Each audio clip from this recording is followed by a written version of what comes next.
Welcome to Break and Bread Podcast with your hosts, Chelsey Passon and Dana Black. We're on Season 1, Moments of Miracles, Episode 2. Now let's break bread together.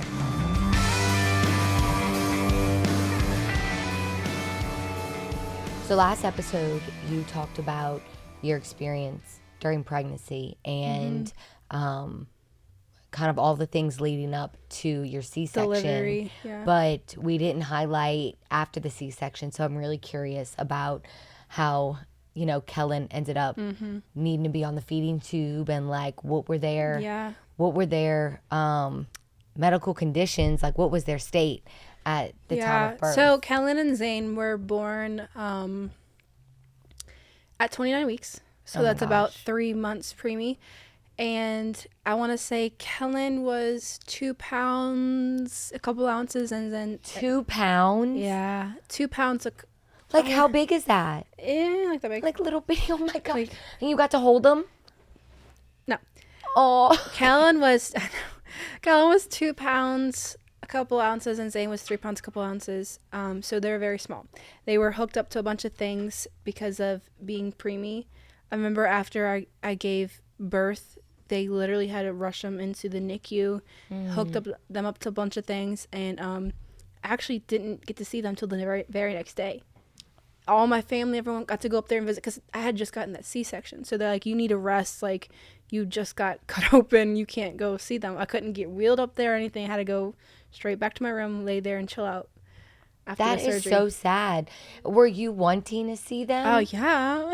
So you were awake I was like, enough. can I see my children? Yeah. Well, they didn't put me asleep for the C-section. I was just I guess on relaxed medicine or something. I can't remember what they put me on, but I was awake for the whole thing. But you were conscious enough to know I want to see my kids. Yeah. And they wouldn't let you. Yeah, I remember. I think that all they did was they rolled them to my head in the little transporty thing, and I just saw them for 3 seconds. But I was so I was just tired. Right after they did the surgery, and I got to see them, I was tired. Yeah. So I was just but then I got into the room. The nurse made me try to pump and do everything I can, and I didn't get to see them till the very next day. I remember my friends and family came, close friends and family. They all got to see them that night. Were the doctors keeping you updated on what was happening with them while they were in the NICU, or was it complete separate? I'm pretty sure they were coming to tell us everything that was happening. Nothing was really severe at that point besides them being preemie. So at this point, it was just okay, we have to make them as comfortable as they can, make them survive because they're technically not supposed to be here right now. Wow. I remember the next day going to see them. I was wheeled into a wheelchair to go see them. They were so little, small, 2 pounds. You know when we go to the gym, you see that little 2 pound. We don't even pick up. We don't even pick up that. They were that small. We've graduated. I know. To tens. Okay, y'all. But when it gets to legs, when it gets to leg day. Yeah, you're right. Okay, so I thought Kellen had what is it called? What is it? The trachea? No, not when he was first born. Wow, so he was actually drinking? What do they do with NICUs? So when I guess because when preemies, not NICUs. Yeah, I guess the same thing. In the NICU, yeah. When you're that small, I want to say they put a tube down your nose into your stomach. So they both had that. Yeah. But I think since Kellen's amniotic sac broke, he did have a little bit of issues. I can't remember. I think he was on a breathing ventilator, but not the trachea yet. Got it. Because he was so small. And so after giving birth and whatnot, I was only in the hospital for, I think, 3 days. So delivery day, the next day, and the next day. And then that third day, I was able to go home. Of course, having to leave them, go across the lake because I was in Mandeville.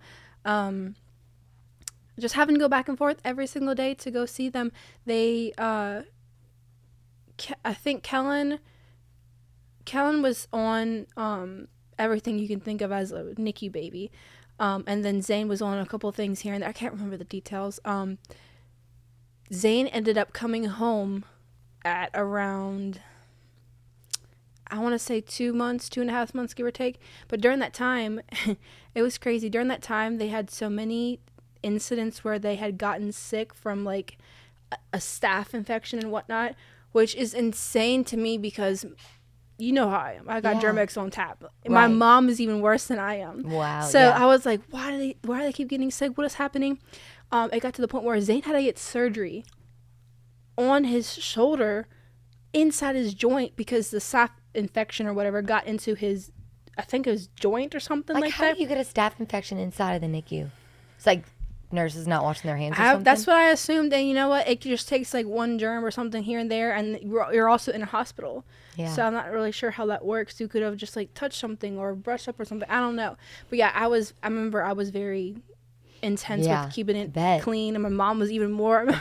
Every time I walked in with like my mom and my grandma, she would take my phone and just like disinfect the whole thing, because you never know, because you touch your phone all the time. Yeah. So yeah, Zane ended up having to have surgery, which was pretty intense, because I was like, oh my word, my son, who's not even supposed to be here right now, is about to have surgery on his shoulder. And they put him under? Yeah, they had to go into his shoulder. That is so risky, dude. It was intense, but again, like I said in the first episode, my mom was freaking out most of the time more than I was. I was like, it's okay, it's gonna be okay. Wow. Like me telling my mom it's gonna be okay. It should be the other way around. I know. Yeah, that is incredible. But so anyways, that was the major thing that happened to Zane, because I always forget that, like, yeah, Zane went through some stuff in the NICU, not as crazy as Kellen, but he had that surgery very young. Thankfully, had no issues or complications, and then he came home around 2-ish months, 2.5, I can't remember. So I brought him home, and then now it's just kind of like, okay, what are we doing with Kellen? Got to make him get stronger. I remember they had so many times where they had to give him steroids for his lungs. Apparently that helps with lung development, since he was the one whose amniotic sac broke at 25 weeks. Yeah. Which, from my understanding, they said that amniotic fluid is what helps the lungs develop. So of course he has had lung issues since birth. Yeah. Because he missed out on all that. Brought Zane home and had to go back and forth from Mandeville to New Orleans to go see Kellen. And I remember, I just talked to my mom about this, and I haven't told you this. No. At all. And this was like, remember when I told you I have something to tell you on this podcast? Yeah. You know what's insane? I don't know if you know that song by, I think it's Casting Crowns. It's your breath in our lungs. Yes. You know that was playing the entire time, all the time we would go across the lake and like see him and whatnot. And I remember talking to my mom, trying to write out this outline for these podcasts, and I was like, she was like, you remember that song was out there? Every time we would go across the lake, I would cry. I was like, yeah, I would cry too, because we're listening to that song on like one of the Christian radio stations. I looked it up after I talked to my mom about doing the outline of this podcast. Did you know that they released it 8 years ago on their YouTube? Guess how old the kids are? 8 years. Chelsey, do you want to know something crazy? What? That song is the same song that my dad connects with. He cries every time it plays. Really? Because he got in a really, really bad accident when I was a kid. And he was in a car accident. Someone, like a bobcat, flew off of a trailer. It wasn't hooked up right. Hit him on the interstate. He like flipped 4 times. He was pinned into his vehicle. They needed to amputate his leg to get him out. Your dad? Yes. And he was like, no, don't do it. Like, I have 4 kids. And to this day, like, his whole leg is pretty much fake on the inside. And to this day, every time he hears that song, he cries, because it's the same thing. It's like he was sitting there like, I should not have lived. In fact, there was some guy that randomly jumped over the fence and walked to him. My dad thinks it was like an angel, because just this random person came and called, like took his phone and was helping call people, and then like left. Like pretty much helped my dad get the need to get assistance. I don't really know the entire situation. I'm gonna have to ask him. But to this day, he's like, that was definitely an angel. And he cries when he hears that song. How wild is that? So that song has a special place in my heart as well. Wow. No, yeah, that I remember distinctively. Like, that song played so much. And my mom would always cry. I would always cry, because this was around the time that we were really dealing with Kellen trying to breathe.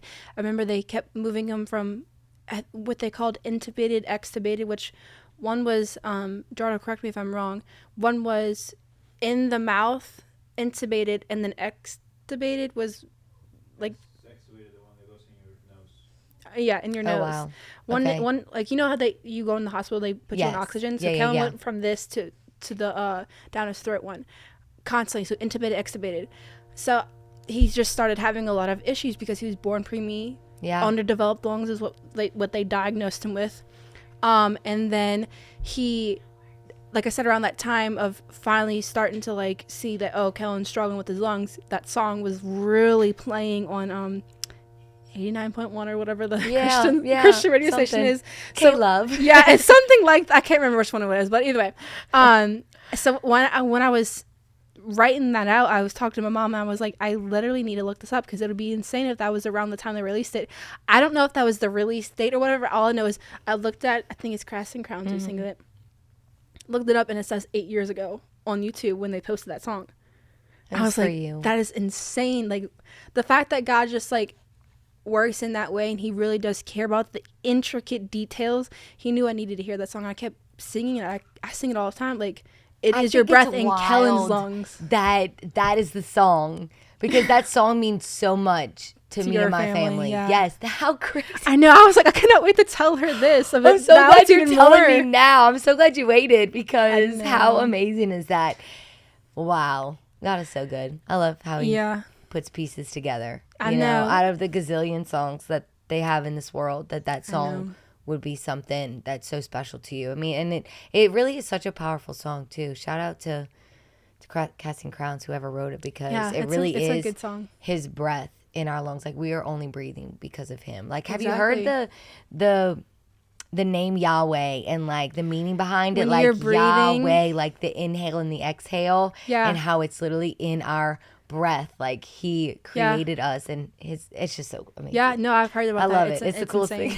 It's so cool. But it just like goes to show like the little details in your life that God actually really cares about. Even now when I'm getting closer to God and rededicated my life to the Lord a couple of months ago with my husband. And like it's even more relevant now that I'm like living for the Lord rather than before then, when I was just living for myself and going through things that he of course led me through. Thank you, God. But it's just crazy to now look back and see, wow, like all those details, not only did he care about, but he really was over it all. But back to Kellen's testimony. He when dealing with all those struggles with Kellen trying to breathe, there was at one point the doctors and nurses called, and of course we're across the lake at this point, and they were like, this is one of two incidents. Hey, you need to come right now because we think it's Kellen's last days. No. They called us and told us that, and a couple of other things I can't really remember, but... And this is when Zane's already home with you. Zane's already home. Wow. And we're trying to figure out why Kellen is the way that he is right now, having all these struggles, not getting better, continually doing the same thing over and over again, but just there's no improvement. So that first time, Jardo and I and my family came, we sat and talked with the doctors and nurses, and they were just like, we don't know what to do. We can either, A, let nature take its course, take him off of everything. I don't think so. or B, continue doing exactly what we're doing. Give him the steroids to help his lungs develop and whatnot, blah, blah, blah. At this point, I can't remember the exact, like, how many months or weeks or whatever Kellen was in the NICU, but it was pretty far in. My mom was freaking out, crying, because you don't want to hear, we think it's his last days. You need to make A or B decision. That day, I, of course, was calm as they were talking about it, but my mom was freaking out. I'm like, it's going to be okay. It's going to be okay. I'm getting emotional, like, just crying, but I knew it was going to be okay. Jordan and I decided to, they gave us an option to stay overnight with him in that NICU. It was him in the NICU, but we couldn't stay in there. We had to have a separate room, but, like, in the same vicinity, I guess. Yeah, same floor. Yes, right? Yeah. So we decided to do that and fast and pray. So growing up, Jardo didn't really have the Christian lifestyle I did, so I kind of knew about he was so hungry. He was dreaming about that. My man owns a restaurant, so he loves things food. Called the vending machines. What do you mean? He was dreaming about the vending machines. Oh snacks. Yeah, it was a struggle, but that's what I was saying. Like, he grew up. I say Catholic loosely because they were just like we would only go on like holidays kind of. So fasting and praying was just like, what? So, but my parents did that quite often. So we fasted and prayed, and it's insane to me because not only did we fast and pray and actually do it, like we fasted food and I think it was just like solid foods. I think we had like one smoothie my grandma gave me during that whole time, but even then it's still a fast. Fasted and prayed, kind of just like stayed in the NICU and reflected on like what was really happening. Yeah. After the fast ended, I can't remember if it was hours or days after, they came in and said Kellen was doing well. Like he's doing better. Wow. On us just saying, hey, we want to still continue doing what we're doing. Give him the steroids, whatever you have to do. But on the sidelines in the background, Jordan and I are praying and like as much as we can. Because like I said, we were young and I really still wasn't fully like, I'm living for you, Lord, like I am now. But it was just like, okay, I know what to do in these certain situations. I need to pray. My family's praying. I was praying. Jordan was praying. And all it takes is your focus to shift to him, and he runs to you. Like it's not what we can do for God, and it's how like, much we can pursue him, and we should pursue him with all of our hearts. But it's so amazing the picture of us just like shifting our focus to him and watching him run to us. Like it is just mind-blowing. So that's probably, I mean, that is what happened in your case. That's literally my whole story. I'm like, it's the fact that not only did I go through this to bring me closer to God, and it brought Gerardo to God, and to see that he actually works. When you're sitting there telling this young couple that you need to choose A or B, let him live or continue, let him pretty much die naturally, or let nature take its I know what you mean. Let nature take its course, or choose to do exactly what we've been doing for these past weeks, months, whatever it was. It really makes you think, okay, there's no other option. Like we have to rely on God. So when we were fasting and praying, I was trying to talk to him and get him to understand some of these things and like the severity of prayer and how it actually works. It really just is like, hey God, I have no other option when they're sitting here telling me my child is dying and they've exhausted every option. Wow. So it doesn't make sense. The hours, weeks, I wish I would have written all this down, but I was so young and just crazy. But no. I mean, the Lord will bring everything to remembrance too. Right. Like, but it was just insane that the fact that he got well after that, even though nothing changed, we did the same thing. So after that, he got better for a little while, but then again, hit a wall. Nothing's happening. Nothing's changing. He's not progressing. He's not developing. He's not dying, but he's not getting better. And at this point, we had a second call. And they're like, hey, we think it's his last days. You need to come here and we need to have a meeting. So we had a meeting with all of it. I think it was all of his team members, whoever doctors were on his team. Yeah. And then my mom and dad. And when I was talking to my dad about doing this podcast, I was talking about Kellen's testimony and episodes for this. He was like, do you not remember when I was getting irritated because they were making y'all make this decision if y'all need to let nature take its course or not, or continue to do the same thing because y'all are 18 years old, 19 years old, however old he was, having to make this crazy life decision, not knowing if it's the right answer or not. My dad was really infuriated about that, but I get it because it's like, it's our children. We have to make that decision. No one can make it for us. So on that second meeting about Kellen dying or not dying, they gave us the option of doing the ventilator, which is crazy because he's a NICU baby. I don't think he was of age as in like he was supposed to be here like when they predicted that they were going to be born. Right. I think he was still a little bit under that. So it was crazy to be like, okay, but to have my NICU baby go through this crazy surgery, which we decided to do. That in and alone was nerve-wracking, even though I was still calm, but I was just like, wow, my son is in the ER room right now, getting his throat cut open, getting his stomach cut open to have a G-tube, because when you're on a ventilator, the trachea tube, you cannot eat by mouth because if you throw up, it goes into your lungs. So Kellen has a G-tube in the ventilator, and I think that was it. So went through that procedure. After he got out that procedure, he was on a medical coma. Oh, because he couldn't move and do anything, and they didn't want him pulling out these tubes and whatnot. Right. They were magically there. Yeah. I remember looking at him. then after that, I was just like, wow, this is like, my son's just laying there, not moving. We couldn't touch him either. They wouldn't let us touch him after the surgery because he's in that. And all that. Well, that, and he's in that coma for some reason. You just couldn't touch him. And he's just hooked up to a ventilator, a trachea tube, and a G tube now. G tube, you know what a G tube is. Yeah. Hooked up to a feeding tube now. So that was a interesting step. And then that was also another battle too, because Kellen was doing well. There would be days where he would do well with oxygen, like little to no oxygen, but then there would be days where they had to turn his oxygen up because he wasn't breathing. So it was just a battle in the NICU of his lungs developing and getting stronger. Of course, my family's praying, and we were all praying during this time because it was intense. But eventually got a little bit better to the point where Kellen was in the NICU for, I want to say, 9 months. Wow. A total of 9 months. A total of 9 months from birth. Yeah. About 9 months, give or take. I can't remember the exact dates, but it's about 9 months. Finally brought him home. I think when we were talking to his nurses, he was one of the longest kids being in there, in the NICU, because usually it's not that right, just long. A few months or whatever. I mean, and then either you need help or the baby passes away. So wow.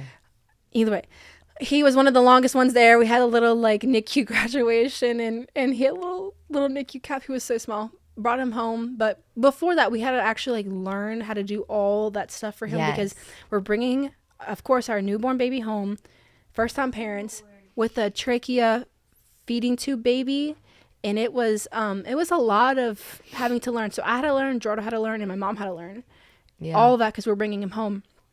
He ended up coming home with a G tube, the ventilator, the oxygen, and then a pulse ox, which is like detecting his like blood pressure and everything and all that. His pulse. And oh my gosh! And they taught you how to use all this equipment before you got home. Yeah. Were you confident, or were you like, I don't know what I'm doing with this stuff? I was very. I mean, I want to learn, of course, everything for my child, but it was kind of nerve-wracking because it was a lot of like procedures you had to do to like change his trachea tube out, to clean his G tube and do all these things. So it was a lot.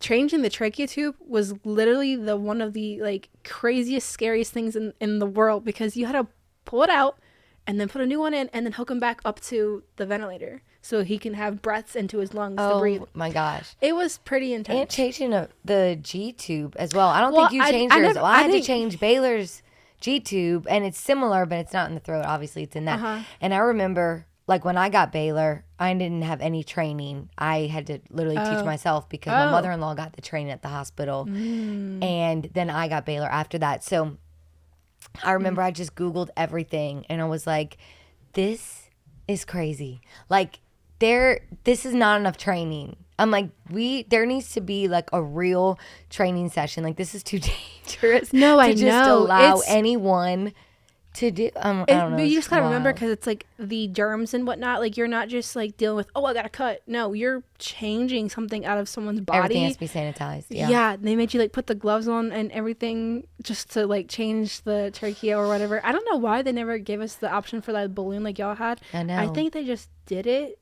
and then ever since then we've used it, which I like, because then that's less of me having to change.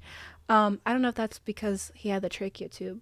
It has to be something. No, Baylor did not have a trachea tube. So Baylor just had the feeding tube. So that might have been what. I don't know. Either way, he got just the BARD. I think that's what they call it, the BARD. Wow. So when you brought him home, like, was that it? Like, he was home, and like it's been pretty good ever since, or has there been some? Well, we brought the first day we brought him home. That was the very first time him and Zane had seen each other ever. Because they were in different separate NICU bed things. Oh my goodness. In the NICU. They were in the same room, but just in separate beds. So they never saw each other. So I have a video of them just like looking at each other like, who are you? I mean, they were 9 months old. So it's like they didn't really understand. But like, that was the first time they had ever seen each other. How sweet. It was a big deal for us to introduce our twins back from being in the womb together to in the world. Right. No, it was pretty intense. That day, we came home with a lot of stuff and another baby. So it was a little bit of a change. But that night, what happened was, so Kellen had the trachea tube, and then the trachea tube connected to the ventilator. In the middle of that, is this catch can thing that catches the moisture, because you can't just breathe dry air. You have to turn that thing and let the water come out, because if it gets full, Are it you goes about into to his tell lungs. me a crazy story? Yeah. I don't know. If I can No, you're fine. You're fine. Listen. Okay. We had to literally like turn that thing and like in the middle of the night to let some of the water out, or it's going to go into his lungs. It went up a little bit too much, went into his lungs. The first Chelsey! night we brought him home, called called 911, and they came and they rushed. Thankfully they were there in like 2 seconds. I remember seeing him like starting to turn purple. I was freaking out. I was like, oh my word. Of course, the first night we brought him home, this is happening. And because it was in the middle of the night, and you have to really be careful. If you lift it up too much, it's pumping the air to his lungs. So if you lift it up a little too much, and the water is going to spill over, It's going to suck the air. Oh my gosh, so I'm not good with medical low-key stuff. I don't know. suffocated, so, that's okay. So He like was fine. they were able to like pump it out of his lungs, or like No, what? I think it just took him a hot minute to Just recover. coughed it up. Yeah, they just monitored and make sure he was okay for a little while, and then it was it. That was intense. I was like, Lord, here's the enemy trying to attack already, because this was the first day of bringing him home, the first full night at our house with him. But My gosh.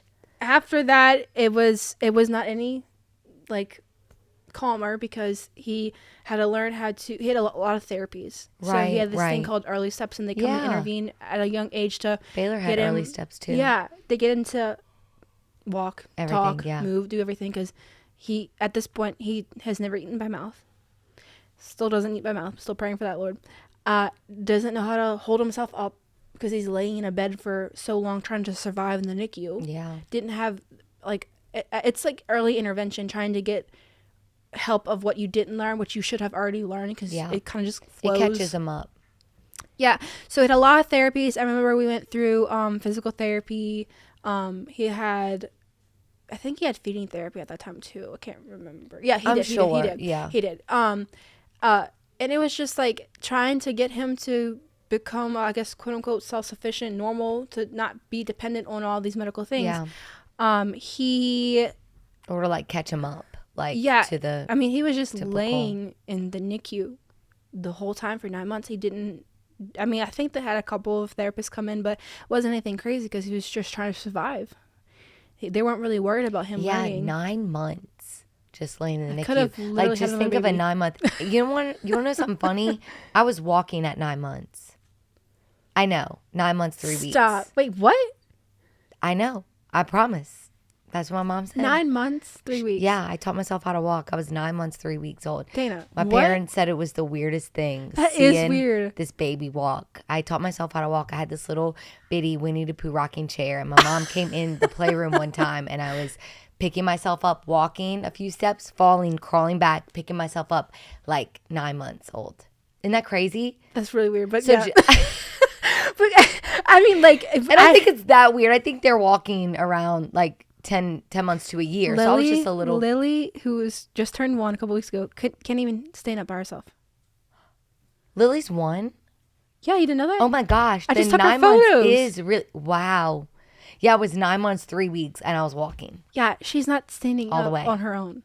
That's wild. She's trying to pull up, I think, but I don't think she's standing So on I her think own. it's like a year then is when you start to learn how to walk. So, yeah. Because she's close. She's really She's close. close, but she's just, yeah, she's not walking. Dude, that is wild. That's wild. But anyways, yeah, just think about that and think about 9 months laying down. I know. And all the time, like all the catching up that your son had to do. Yeah, it was pretty But much. now he's great. I mean, Yeah, he's doing well. awesome. It was pretty much just trying to like play catch up with him and try to get him to learn everything that he's missed out on. That's why every time I talk to people, they're like, how is Kellen doing? How is he doing with his feeding therapy? And I'm trying to explain to them, I love that you're giving me advice, but you're not understanding. He missed out on doing what is so natural to you, eating. When I had them, the first thing they made me do was pump. And when you have a baby, the first thing they make you do is feed your child. So he didn't have that. So he still has a G-tube. He's still learning how to eat by mouth. Thankfully, he's nowhere near where he used to be. Like, he's progressing. He's super into food. He wants it. He just doesn't know how. yeah. So in therapy, That's good. You got to have the desire first. Well, he kind of Like, does. once He they does. have the We were at our friend's house one day, chilling, and all of a sudden we look over. Kelton's on top of the coffee table with their dog's bone, chewing on the dog's bone. I'm like, Kelton, I have that video. Do you remember that, Gerardo? Yeah. We have that video of him doing that. So it's not like he doesn't desire it, because he'll hold Zane's food here and there, and Kelton, you're really close, but that's for the dogs. I know. I freaked out. I was like, there's sweet. no way that this child is putting this in his mouth. Like, what? I remember having the video of him just chewing on the bone, and he was a couple years old, so he wasn't teething or anything. So I'm like, Kelton, what are you doing? That either is way, the funniest thing I've ever heard. He's a lot better now than when he used to be. I remember bringing him to therapy. We would just bring food out. I think he started feeding therapy around, like, outpatient feeding therapy around 3 or 4, something like that. And he would just gag and salivate when we bring food out. But now he's gone through a couple years of doing feeding therapy. He is putting things in his mouth, swallowing but not chewing. We're trying to get him how to understand how to chew his food and swallow. He's really, really close. Like, I think I just showed you the video of him, like, moving things in his mouth.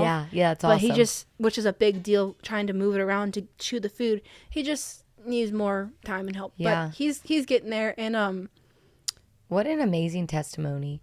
Like, both of your kids, I know, like, this whole story is really about, like, Kellen's testimony, but both of your children have been through so much, and you and your husband, and it's just an amazing story. I know. And amazing testimony to share, because, and, like, just hearing it, people don't really understand the extent of the story too. I mean, you really have to live it. I mean, it was life-threatening for you and your 2 children, and no one really understands that unless they've been through something similar. Right, yeah. But it is just incredible how God has brought you guys, and now you're healthy. Your children are so healthy. They're brilliant. They, like, create these masterpieces, both of them. Like, it is such a blessing. They always are. I'm not gonna say always. They have a little bit of a delay. Everyone asks, of course, physical delay with Kellen, why he is so much smaller than Zane, because all he is on is, like, supplemental formula. He doesn't eat by mouth yet. Lord, he will in Jesus' name.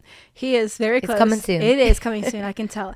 But everyone. It sucks because every time we're out and about, people are asking, "Oh, is this your kids?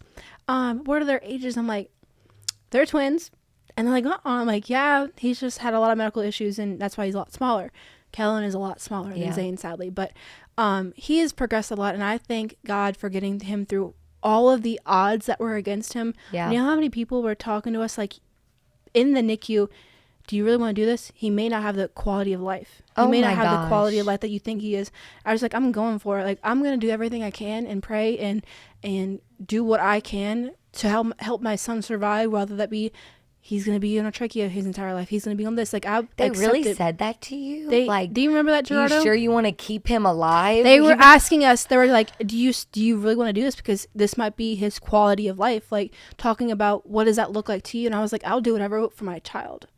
Like, I will do whatever. If that means I have to take care of a ventilator baby for or child my entire life, that's fine. Yeah, but he defeated the odds of being depending on the ventilator. Defeated the odds of being dependent on that oxygen that he was on. Not walking. I was just about to say, the fact that he can walk, talk, understand, conversate with you, like, live life. He defeated the odds of a lot that was against him, and he is starting to eat on his own, walking, talking, moving, and breathing, because it was God's breath in his lungs getting him through all of that. Hey, that's amazing. It was God's breath in his lungs. And fun fact, little side note, Jordan and I actually got tattoos. I don't know if we ever showed you tattoos of I can't show you because I'm wearing long sleeve, but of floral lungs. And that's, like, a thing that we have because I think we got that around the kids being a year old.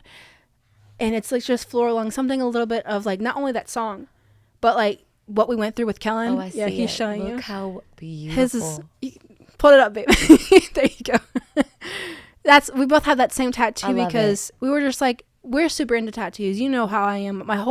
Once y'all see me, both arms are fully tatted. I love tattoos. I've been creative since I was a child. I love art. But So I wanted something on my body that would resemble my kids, but all specifically Kellen. And that song really was strong in our lives at the time, and playing constantly, and having this lung tattoo just reminds me of like the past of what Kellen has come through. Like, you're sitting here looking at him, you wouldn't think that past I just told you would have been him. Like, no, he has defeated all the odds that are against him, and he's going to defeat that dependent on YouTube. He's going to be eaten by mouth, and we have to learn. And I have to remind myself all the time, I don't know about you, but I need to watch what I say, because I'm going to declare life and healing and say that Kellen is eating by mouth. He defeated all that. God got him through all that, and I'm still talking to God every single day saying, remember when you got him through this and this and this? I know you didn't bring him this far to leave him. I talk to him all the time about that kind of stuff. So I love it. I'm very happy that I got to sit down and talk about my testimony, because like I told you on the preview video, I wrote down on my prayer wall, because I've been praying about it ever since the epiphany of a podcast came to my mind.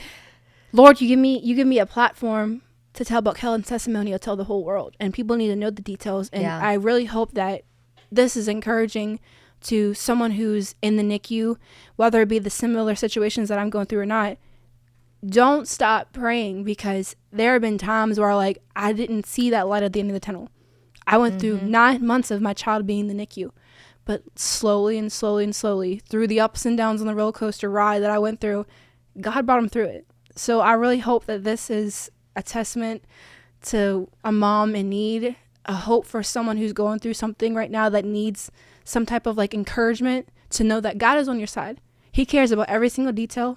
Tell him everything that's on your heart, on your mind. He wants to hear it. He wants to know, and he is on your side, and he can heal. He's the God who heals. He's the God who brought dead bones back to life. He gave our Lord and Savior Jesus Christ to us, and he can do it. He can do it. So keep on praying. He will do it. He will.